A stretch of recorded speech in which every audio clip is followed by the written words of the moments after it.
2025년 7월 일본에서 대재앙이 일어날 것이다. 며칠 남았어요. 잠시만요. 만화가 대단히 유명해졌어요. 2021년 3월에 확충이 됐어요. 그럼 월까지 맞췄네요. 바다에서 폭발이 일어난다. 어마어마한 쓰나미가 간다. 후지산이 폭발한다는 얘기가 나오고 있는데 지금 언제 폭발해도 이상하지 않다는 이야기예요. 그 정도예요? 예, 혹시나 이 예언이 그것을 말하고 있는 거 아니냐? 이런 식으로 일본 사람들이 걱정하는 사람들이 많아진 거예요.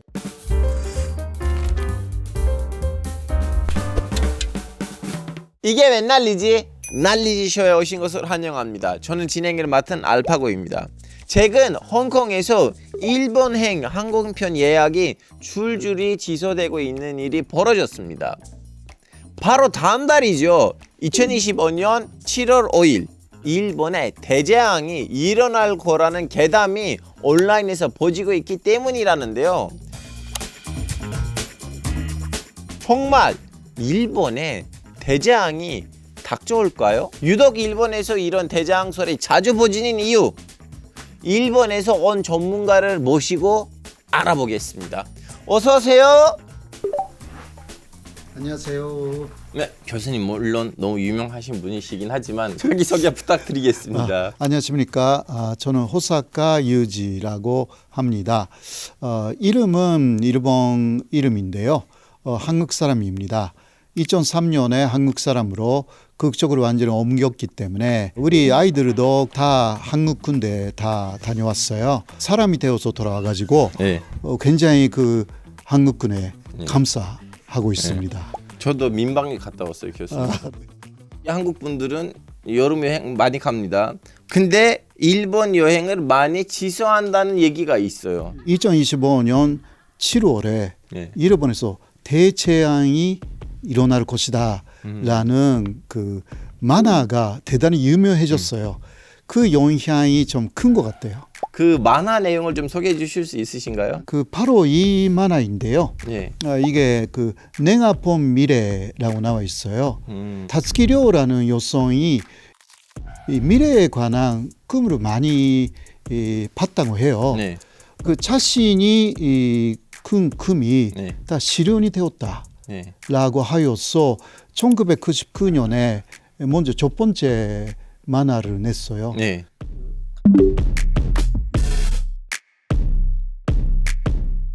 지난 이야기를 썼다고 해도 예를 들면 다이애나비의 죽음을 그 금으로 컸다. 5년 후에 다이애나비가 실제로 죽었다. 네. 라든가 고베 대지진 네. 이야기도 다 봤다. 출판한 게 1999년이잖아요. 네. 다 지난 것이니까 네. 사람들이 주목하지 않았어요. 네. 네, 그러나 마지막 하나가 적중된 거예요. 그 내용을 1999년에 실린 만화책에서 언급을 했었다는 거죠. 그런 거예요. 근데 그것도 실제로 그 내용을 만화로 그린 것이 아니라 표지에 그 한 줄이 들어간 거예요. 여기에 2021년 3월에 일본에 대재난이 온다. 이렇게 그냥 글로 썼어요. 네. 근데 그것이 바로 동북 대지진으로 적중이 됐어요. 그럼 월까지 맞췄네요. 그래서 그 만화가 유명해졌습니다.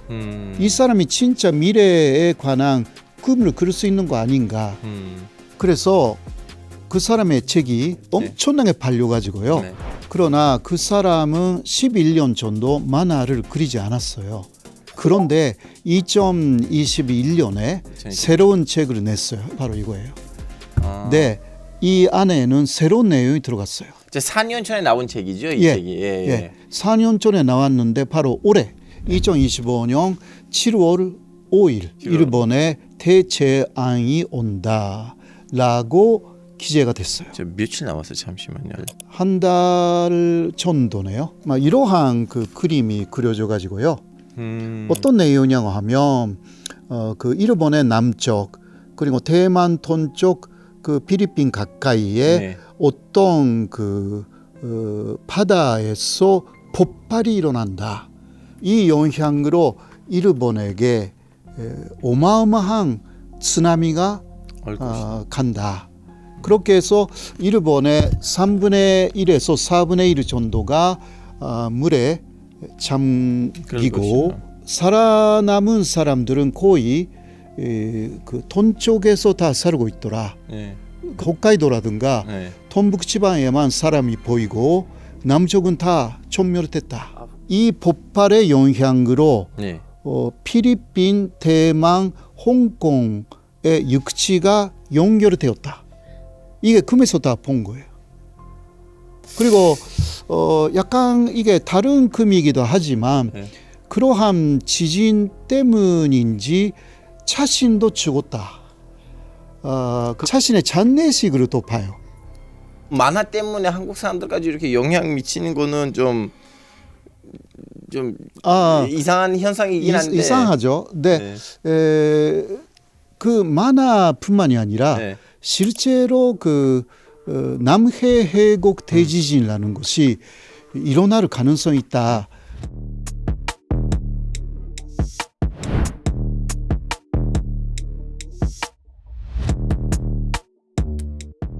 올해에 일어나도 이상하지 않다 이러한 이야기를 하거든요. 일본에서 그렇게 일본 정부가 공식적으로 이야기를 했기 때문에 그게 오버랩되어 있는 거죠. しかし改めて南海トラフ地震の影響が広域かつ甚大であることが確認されたと思っております。 한국 분들 이상으로 홍콩 사람들에게 엄청난 영향을 주고 있다고 합니다. 네.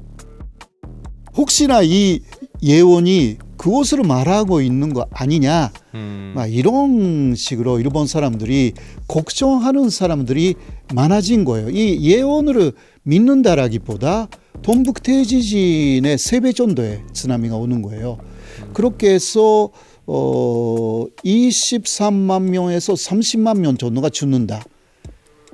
동북 대지진 2011년은 2만 2천 명 정도였거든요.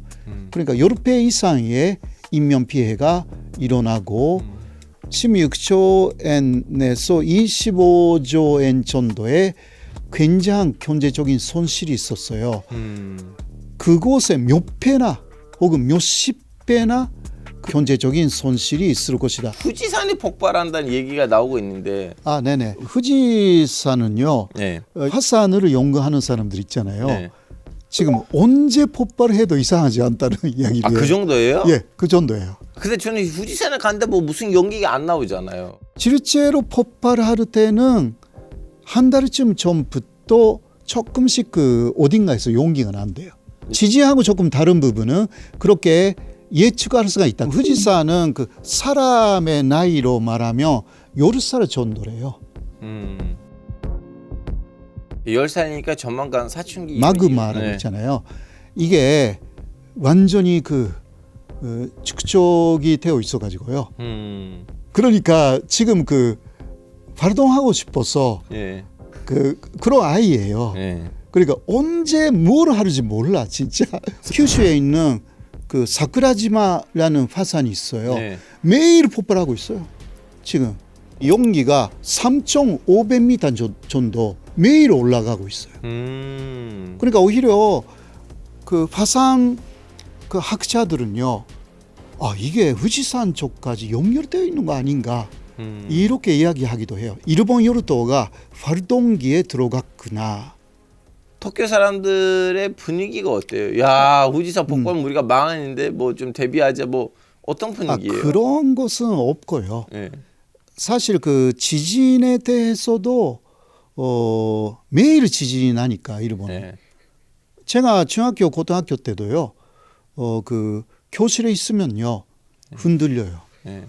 예, 흔들리는데 애들이 그냥 가만히 있어. 네. 왜냐면 뭐 5분 정도 지나면 그냥 멈추겠지. 네. 다 그렇게 생각하고 있어.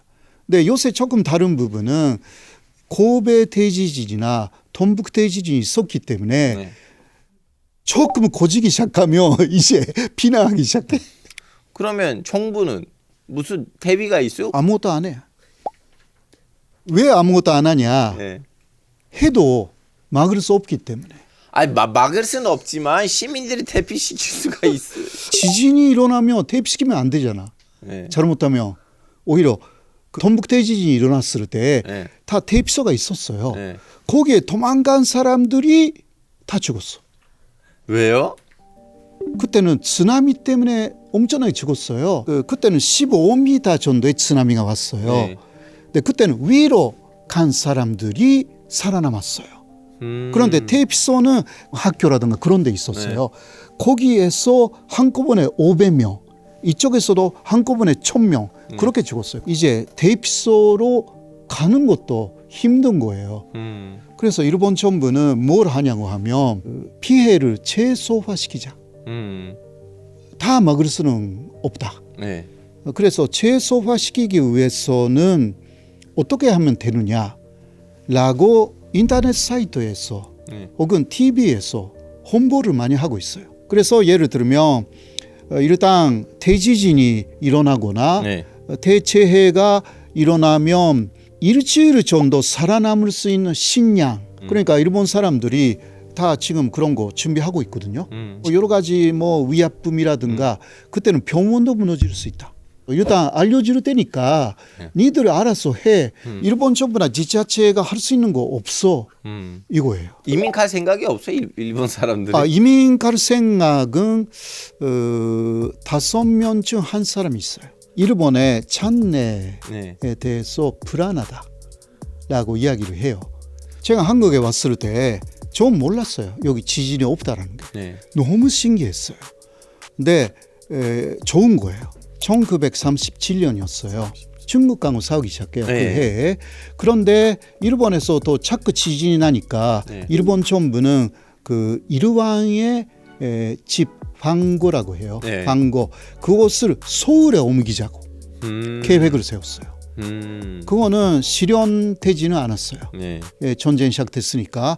그만큼 당시부터 일본 정부도 한반도를 지진이 오는 나라로서 굉장히 부러워했어요.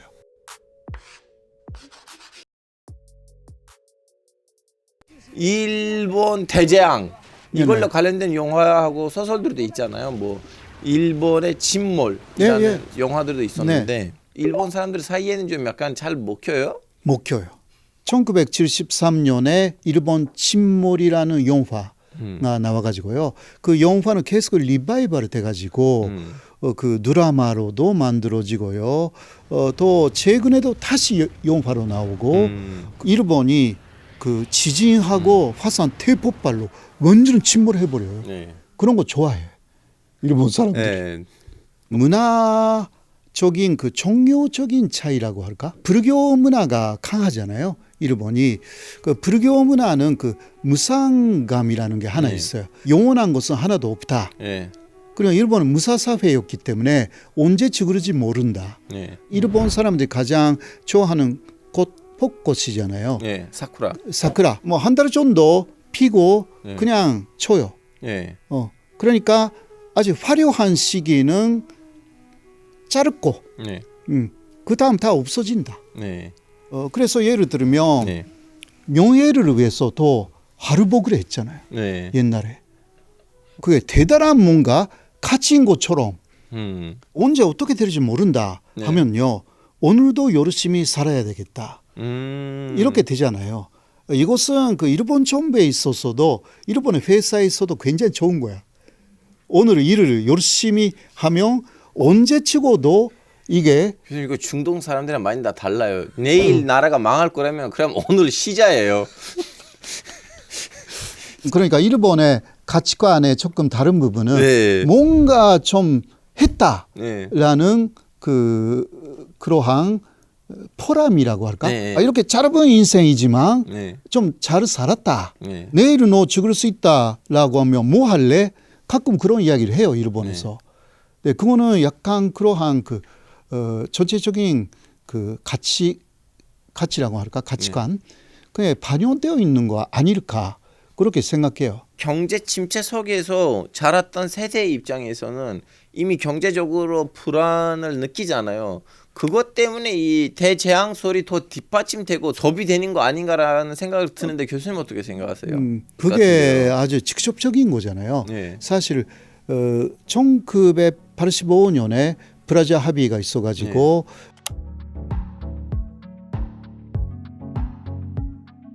그때 미국하고 반일 협정을 해가지고요. 네.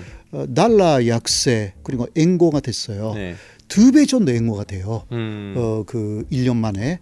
그러니까 도쿄의 단값이 미국 전체의 단값보다 비싸졌을 때가 있어요. 그때는 일본 사람들이 다 부자가 됐어. 갑자기 네. 벼락 부자였어요. 그러니까 세계에 내놓으라 하는 옥션에 일본 사람들이 반드시 기기 시작한 게 그때부터였어요. 일본인들이 부자다라고 세계가 느끼기 시작했어요. 네. 네, 그러나 그것은 5년 정도밖에 가지 않았고요. 그 버블이 붕괴되어 버려 가지고 그 이후 쭉 돈으로 속에 들어가 버렸어요. 그 10년대 초에 그 노동자들이 우리를 해고하지 말아라. 대신 월급을 많이 올리지 않아도 된다. 이게 노사의 합의였어요. 그렇기 때문에 천리 해고가 많이 오는 대신 저임금 구조가 만들어집니다. 예. 그 이후 중국 제품이 너무 싸게 들어와. 예. 일본에. 그 중국 제품을 이기기 위해서 일본 제품도 싸게 할 수밖에 없어졌어요. 예. 네, 싸고 좋은 제품을 만들자라고 해서 희생시킨 게 역시 임금이었어요. 투자금도 못하게 된 거예요. 그 싸게 해야 되니까. 네. 그것으로 일본의 전체적인 발전이 멈춰버렸어요. 한국에서는 R&D로 정부가 예산을 많이 편성하지 않습니까? 네. 일본은 R&D라는 것 자체의 개념이 없어요. 모든 회사에서 해야 돼. 개별적으로. 전체적으로 침몰해가는 거예요. 특히 95년 이후에 태어난 애들은요. 일본은 선진국이라고 네. 안 느껴요. 아 그래요? 일본이 아주 잘 나갔을 때의 기억이 없어요. 왜냐하면 태어났을 때 바블이 붕괴되고 있었고 그리고 90년대 후반은 그 취업 빙하기라고 해서요. 네. 50번 이상 원서를 회사에 넣어도 네. 취업이 안 됐었어요. 그런 분들은 지금 뭐 30년 지났으니까 오히려 50대가 됐어요. 프리타가 된 분들이 굉장히 많아요. 프리타라는 것은 회사에 취업할 수 없어서 네. 아르바이트를 계속 하시는 분들. 그러한 그 우리 아버지 어머니를 그 보고 자란 아이들은 진짜 일본은 이거는 안 되겠구나. 그리고 고베 대지진도 보고 그다음 톰북 대지진도 보고 리만 쇼크도 보고 계속 일본이 추락해 가는 것만 봤어요. 네. 말하자면 MZ 세대, G 세대에 가까운 사람들이 오히려 한국이 훨씬 선진국이다. 그렇게 느끼고 있어요. 일본이 경제 성장을 너무 잘했어요. 뭐 한때는 소니, 파나소닉 그리고 또 토요타 차는 아직도 잘 나가고 있고요. 어떤 실수들 했길래 이렇게 경제가 거꾸로 가는 거예요? 여러 가지 요인이 있지만 하나는 그 IT화에 실패했어요. 네, 일본은 IT라는 거 우습게 봤어요. 왜냐하면 20세기의 일본의 성공이라는 것은 IT가 아니라 장인 전신으로 그러니까 내 손으로 만들었다 이거야. 네. 완벽한 IT화에 절대적으로 필요한 것은 주민번호이거든요. 네. 일본 사람들은 주민번호 없어요. 네. 주민번호 만들자고 계속 외치고 왔어요. 70%까지는 만들었어요.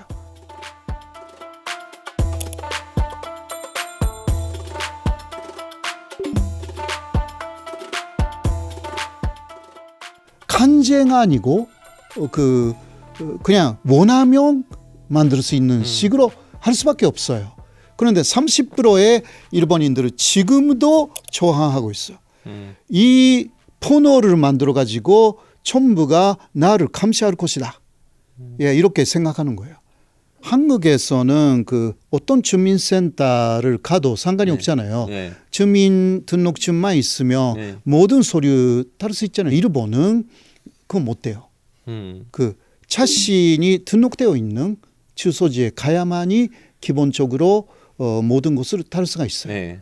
왜냐하면 가면 아는 사람이 있으니까. 네. 그래서 일본에서는 그 자신을 증명하기 위해서 네. 그 2중, 3중에 뭔가 네. 증명을 해야 돼요. 그리고 회사마다 다 다르게 해야 돼요. 그 굉장히 복잡해요. 경제 침체 때문에 특히 서민들이 받고 있는 타격이 뭐예요? 아무래도 그 수입 가격이 엄청나게 올라갔어요. 그런데 그 일본의 월급 자체는 그만큼 올라가지 않아 가지고 실질 임금이라는 것은 마이너스예요. 물가가 계속 올라가니까 이게 굉장히 괴로운 부분이죠. 특히 요새는 또 쌀 가격이 1년 전보다 2배 정도가 돼버렸어요. 쌀 없으면 빵 드세요. 빵 먹는 사람들이 많아졌지만 그거는 아침에 대지 먹어요. 일본 애들이. 점심이나 저녁 때는 밥을 아직도 먹어요. 그런데 지금 일본에 굉장히 많은 그 외국인들이 가서 그분들이 먹는 게 쌀밥이에요. 사실 스시라든가 그런 게 일본식의 요리를 외국인들이 많이 먹기 때문에 마켓에서 쌀이 사라져 버렸어요. 그게 엄청난 난리예요. やっぱり手が出ないです。4000錠出ちゃったらこの新米の時期を超えてもこうだからもう消費者としてはもう対策のしようもなくなってきてて 교수님 제가 얼마 전에 이스라엘에 일본 기자들이랑 같이 지자하러 갔었는데요. 저한테 했던 말이 뭐냐면 요즘은 경제 침체가 너무 심하니까 치안도 옛날만큼은 아니다. 우리 이제 마음 편하게 핸드폰으로 이렇게 커피숍에 넣지 못한다. 네, 맞아요. 일본이 여러 면에서 악화되고 있어요. 이런 것도 있어요. 회사에 가잖아요. 네. 위에 있는 상사들은 네. 젊은 사람들의 마음을 잘 몰라요. 왜냐하면 일본은 전신 고용이 아직도 남아 있고 자꾸 일본 정부가 청년 연령을 늘려요. 늘려 맞아. 네. 지금 65세까지. 네. 조금 가면 70세까지 전년이에요. 아래에 있는 일본인들은요. IT도 아무도 모르는 그 상사가 위에 쭉 있어요. 그리고 또 하나는 연공 서열이에요.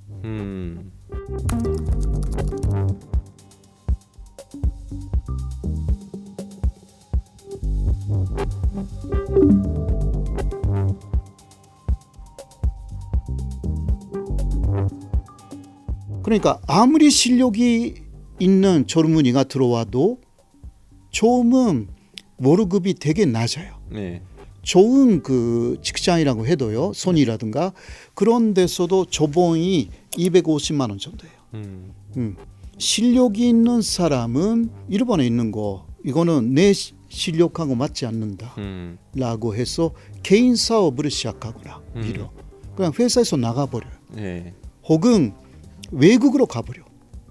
인재 유출라는 문제가 일어나기 시작했어요. 교수님 저는 적응도 못한다는 거를 들었어요. 일본 젊은이들 적응 못한대요. 왜냐하면 위에 있는 분들은 세대가 다르기 때문에 옛날의 식으로 그 지도를 해요. 우리 젊을 때는 뭐그 6시에 그냥 퇴근한다는 거 있을 수 없었다라는 이야기를 해요. 그러면 젊은이들은 그 압박으로 느끼는 거죠. 말을 안 하지만 보너스 나올 때까지 참고 보너스 받고 그냥 나가버려요. 나 그만둔다고 하면 또 우리 때 말이야 이 정도로 그만두지 않았다 그런 말이 돌아오는 거 뻔하기 때문에 일본에서 사토리 세대라고 그래요. 사토리 세대. 사토리는 깨달았다. 깨달은 세대. 그러니까 뭐 화를 내거나 그런 거 안 하는 거예요. 그럼 교수님 일본이 이 침체된 분위기를 벗어나려면 어떻게 해야 돼요? 지금 그 일본 사람들이 은근히 기대하고 있는 것은 제2의 프라자 합의예요. 그거는 1985년에 달러가 약세가 돼가지고 그 엔고가 됐잖아요. 이것으로 일본이 부자가 됐어요. 그때만큼은 아니지만 지금 트럼프가 그것을 원하고 있어요. 왜냐하면 트럼프는 달러가 약세가 되면 그 미국 제품이 많이 팔리니까 일본은 너무 지금 엔이 떨어졌기 때문에 좀 올라가는 게 중요해요. 물론 수출이 조금 어려움이 있을 것이지만 일본은 그 부분은 아직 기술이 있다. 그런 식으로 그때도 그랬어요. 프라자 합의가 처음 있었을 때도 기술 때문에 살아남았어요. 아직 그 부분은 일본은 그 은근히 자신감이 좀 있어요. 그러니까 그게 있으면 지금 엄청나게 침체된 일본의 경제가 조금이라도 되살아날 수 있는 거 아닌가라고 생각하는 일본인들이 좀 있어요. 자, 오늘 이게 웬날리지에서는 일본의 대재앙설이 많이 퍼지는 이유와 일본의 경제가 악화된 배경을 알아봤습니다. 교수님, 오늘의 난리지를 한 줄로 부탁드리겠습니다. 예, 일본이 앞으로 부활할 수 있을까? 이 정도로 하겠습니다. 알겠습니다. 다음 시간에도 알찬 난리지를 가지고 돌아오겠습니다. 감사합니다. 교수님. 감사합니다. 네.